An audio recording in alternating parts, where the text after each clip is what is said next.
as I remember all my life. Dalam pandangan umum, kesuksesan seakan terasa lebih dekat jika seseorang menuntut ilmu hingga perguruan tinggi atau bergelar master. Lantas bagaimana dengan orang yang tidak meneruskan pendidikannya, namun ia dapat menjadi orang yang sukses? Bila dihitung dengan jari, jumlah orang-orang istimewa ini mungkin tidaklah banyak. Namun mereka membuktikan mereka juga bisa sukses, bahkan produknya digunakan oleh hampir seluruh orang di dunia. Seperti kisah Bill Gates, Steve Jobs, Mark Zuckerberg, Steven Spielberg, bahkan almarhum Bob Sadino. Selain mereka, on the spot, memiliki daftar berikut dalam kisah sukses setelah putus sekolah.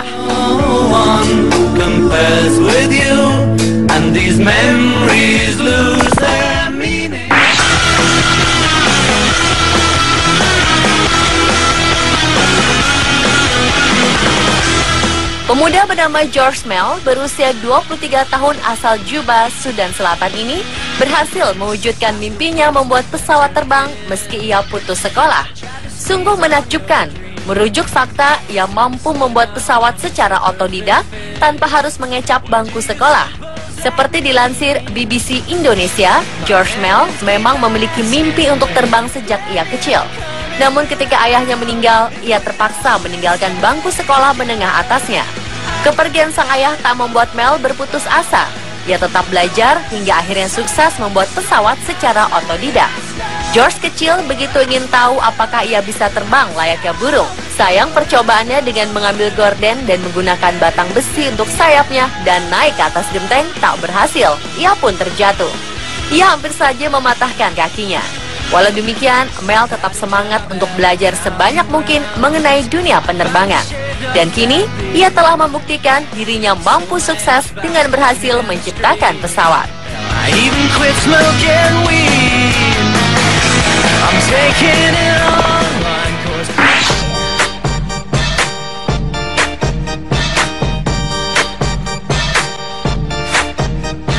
Tak hanya Mark Zuckerberg yang sukses menginspirasi orang-orang karena drop out namun sukses mendirikan Facebook. David Kirk, pemuda berusia 26 tahun ini sukses mendirikan bisnis layanan sosial Tumblr yang kini telah dibeli Yahoo dengan harga sangat fantastis yaitu 1,1 miliar dolar Amerika atau lebih dari 10 triliun rupiah. Saat berusia 15 tahun, Karp keluar dari sebuah sekolah elit bernama Bronx High School of Science. Setelahnya, David mulai menciptakan layanan blogging ini di kamar tidur ibunya di Manhattan. Hingga akhirnya perusahaannya ini menjadi salah satu dari 9 situs web di Amerika Serikat yang paling banyak dikunjungi. Perjalanan David dimulai ketika ia membangun sebuah perusahaan konsultan miliknya sendiri bernama Davidville. Salah satu proyek yang ia kerjakan di Davidville adalah layanan blog sederhana yang berkembang menjadi Tumblr. Tanpa ia sangka sebelumnya, Tumblr ternyata menarik minat orang-orang dan akhirnya terkenal, yang berujung pada akuisisi oleh Yahoo. Meski tak menyelesaikan bangku sekolahnya, David mampu menunjukkan bahwa ia termasuk orang yang diperhitungkan.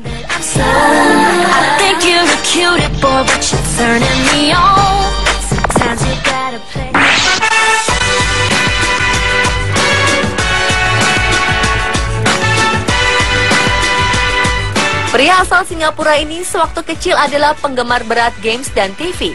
Dalam sehari, ia bisa berjam-jam di depan TV, baik main games atau menonton TV.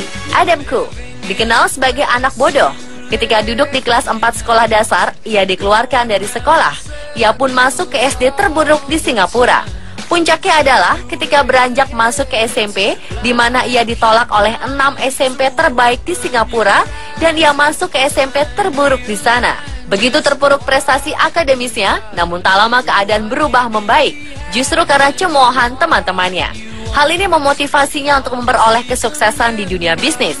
Prestasi Adam di dunia bisnis ditandai pada saat Adam berusia 26 tahun, di mana ia telah memiliki 4 bisnis, dengan total nilai omset per tahun 20 juta dolar atau sekitar 200 miliar rupiah. Kisah bisnis Adam dimulai ketika ia berusia 15 tahun. Ia memulai bisnis musik box, lalu bisnis training dan seminar. Di usia 22 tahun, Adam Khoo merupakan trainer tingkat nasional di Singapura. Klien-kliennya adalah para manajer dan top manajer perusahaan-perusahaan di Singapura. Hingga saat ini, bayarannya telah mencapai 100 juta rupiah per jamnya. Beauty in the faces that you never see as you lie to sleep.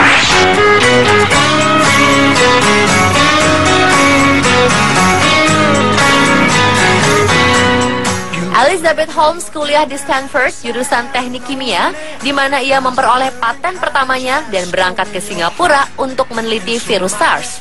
Namun hanya berselang beberapa waktu sebelum tahun keduanya, Holmes meninggalkan Stanford dan mengejar mimpinya untuk merintis pengobatan yang sesuai kebutuhan. Elizabeth Holmes tidak pernah lulus kuliah ini meraih kesuksesan. Ia mengubah sistem kesehatan Amerika dengan teknologi tes darah revolusionernya dan dapat menjalankan tes diagnosa dengan hanya menggunakan satu tetes darah.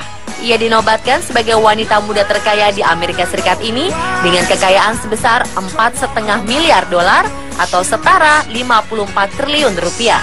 Suksesnya berawal saat Holmes memutuskan keluar dari Universitas Stanford di usia 19 tahun. Ia kemudian mendirikan perusahaan sendiri memakai uang pinjaman dari orang tuanya. Perusahaan yang ia dirikan bernama Theranos bergerak di industri kesehatan, tepatnya sektor diagnosa laboratorium. Perputaran uang di dalam bisnisnya ini mencapai 76 miliar dolar atau 912 triliun rupiah per tahun.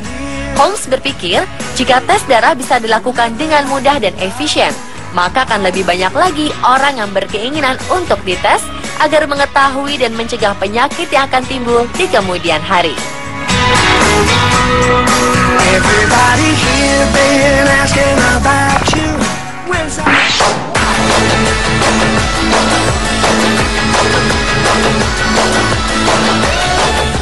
Kusuma Dia Sekar Arum atau biasa disapa Ara adalah gadis cilik asal Salatiga, Jawa Tengah. Ia memiliki program menarik bernama Moose Project, yaitu membangun sebuah desa incorporated berbasis peternak sapi dan susu. Semua ini berawal dari kegemarannya minum susu. Ia bermimpi memiliki peternakan dengan tujuan mulia sesarengan atau mulia sejahtera bersama-sama. Padahal Ara tidak pernah merasakan pendidikan formal seperti sekolah. Namun Ara mampu menuangkan mimpinya dalam vision board. Ia juga membagi dan mendedikasikan mimpinya melalui Moose Project, mengulangi langkah-langkah sukses kakaknya dalam belajar dan mempraktekkan mimpinya, dan tidak lupa berdoa setiap hari selesai sholat. Hasilnya, 3 tahun berikutnya, di usia 14 tahun, Ara menerima penghargaan Young Changemaker dari ketekunannya mendedikasikan mimpi.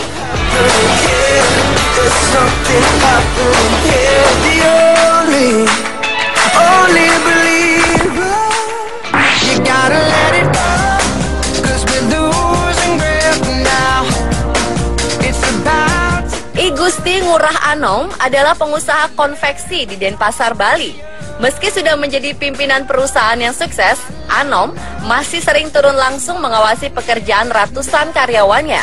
Sukses yang diraih Anom tak datang begitu saja. Terlahir dari pasangan petani miskin, Anom tak bisa menamatkan bangku sekolah menengah pertama. Ia bertahan hidup jadi tukang cuci mobil tamu selama 2 tahun. Setelah kerja serabutan, Anom bekerja di perusahaan konveksi milik saudaranya. Selanjutnya, ia mulai memberanikan diri membuka usaha konveksi sendiri 15 tahun dengan modal seadanya. Di tahun 2000, usahanya berkembang pesat menjadi salah satu konveksi terbesar di Bali. 5 tahun kemudian, Anom memperluas jenis usahanya dengan menambah pusat oleh-oleh khas Bali.